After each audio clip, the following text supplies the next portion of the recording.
Hello and welcome back to the Not the Old Firm YouTube channel. My name is Ben Banks. Back just moments after the full-time whistle after Scotland beat Czech Republic 1-0 at Hampden. A third victory on the spin for Steve Clarke's side and a brilliant one at that. Ryan Fraser's 6th-minute goal enough to separate the sides as Scotland take a 4-point lead in their UEFA Nations League group.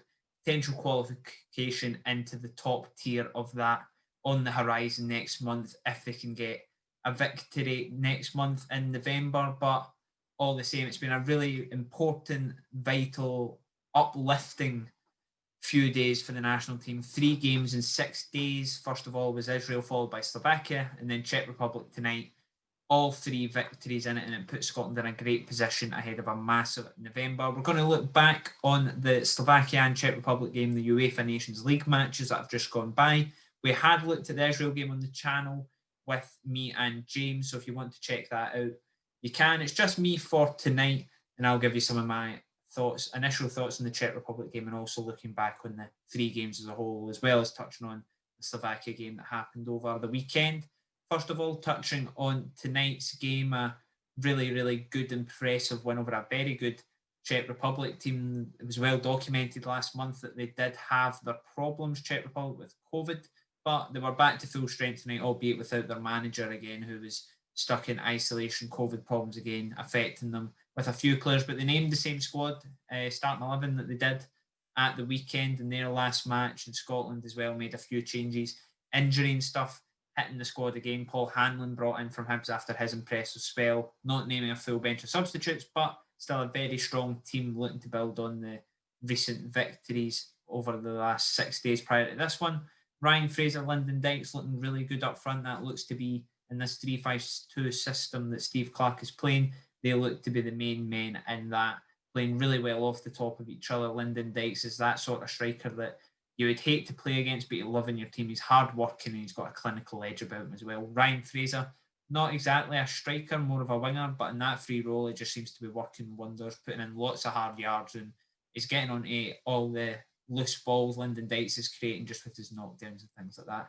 And it was through that Scotland got their first goal. Stephen O'Donnell, Mull's right back, with a really good bit of high pressing up the park from his usual right wing back spot, giving the ball to Dykes, who then put in Ryan Fraser brilliantly, who finished first time.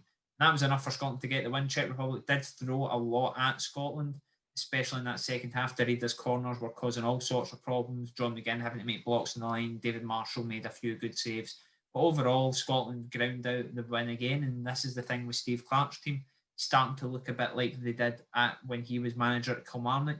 Whilst they're never going to be blowing teams away 3 and 4-0 most weeks, what they will do is really work for each other. There's a real togetherness there, and they'll just grind out these victories by any means necessary. 1-0s, 2-1s.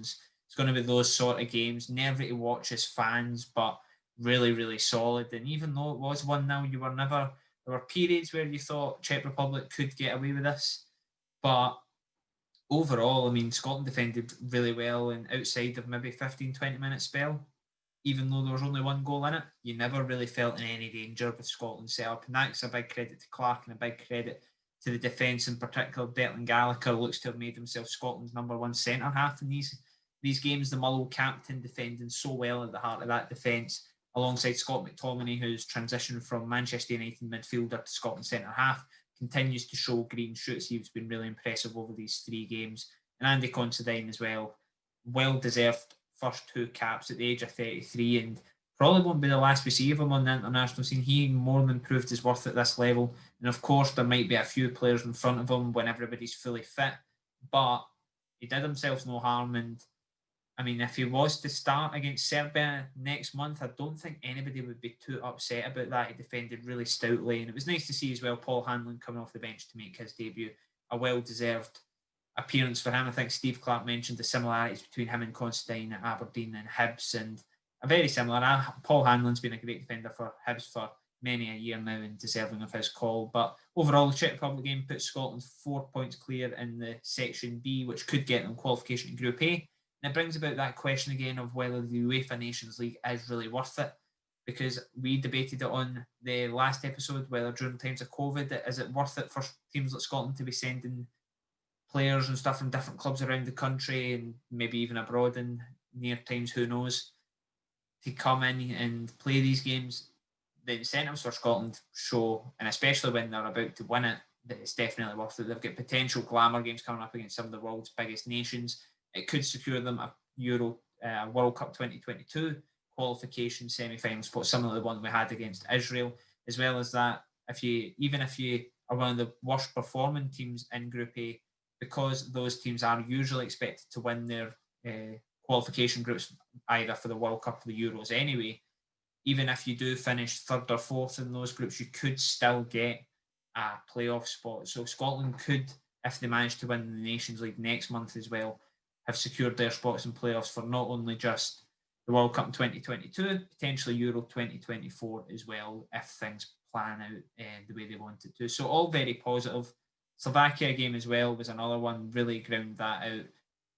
Lyndon Dykes getting the goal in that one to secure the win, but Slovakia were a decent opposition for Scotland. Czech Republic probably a bit of a step up from that, and they're going to be playing at Hampden next year at the Euros. Could Scotland meet them there in that game? It definitely shows the level Scotland can get to if they are at their best, and they certainly were tonight. And that was without key men like Andy Robertson, Kieran Tierney, a fit Lee Griffiths still not with the squad, Liam Cooper, John Fleck.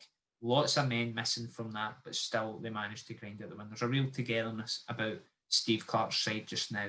And it's really optimistic in my life. This is probably the brightest we've been feeling about the national team as a whole. It just seems really positive, and for the first time we're not all begging to go back to club football. We all quite want to see what happens in this Scotland-Serbia game. It is such a massive game, and that is going to be the big talking point in Scottish football, I suppose, for the next 4 weeks as this game looms. November 12th, I believe, against Scotland, will travel to Serbia in a massive game that could book Scotland's first place at a major tournament since 1998. With many false dawns with Scotland, this feels like something is on the horizon. Something special could happen. It's a shame that fans can't travel out to Serbia, and fans haven't been able to take in these 3 games for what would have been really great games, and fans would have been really getting behind Steve Clarke's side, especially with the 3 games all being at Hampden, but a massive, massive couple of games next month. Obviously, the Serbia game is the one of most importance that could book the country's place into a major tournament, but the Nations League game as well could potentially see the side go one step closer to a World Cup, potentially a Euros in a few years' time as well. So it's a massive, massive month ahead for the Scotland national team, and one the full nation will be getting behind. It'll be really interesting to see what the sort of support is for that. We've not had a game like this in so long. We've had very few playoffs, never mind playoff finals. I think the last one before the Israel game was 2003. So that gives you an indication of just how big this is for the nation. But in terms of overall, the international break itself, a very, very promising signs from Steve Clarke's side, promising signs that, who knows, could maybe inspire the group to Euro 2020 and 2021, weirdly enough, next month. But that's all for this short reaction video. We hope you have enjoyed. Please do check out all the other contents on the channel. We'll have a League Cup review of the full week of action that went on alongside the national team games on the channel just now. As well as that, we'll have Premiership previews and reviews on the weekend and before the weekend as well, ahead of the Premiership's return, alongside an interview with former Hibs midfielder Tommy Block, who's now in the National League with Woking. Chose to go to the National League in England because of the lack of first-team football he was getting at Hibs, not really wanting to settle for under-23s football. And it's a really open and honest chat that we think you'll all enjoy. But until next time, take it easy.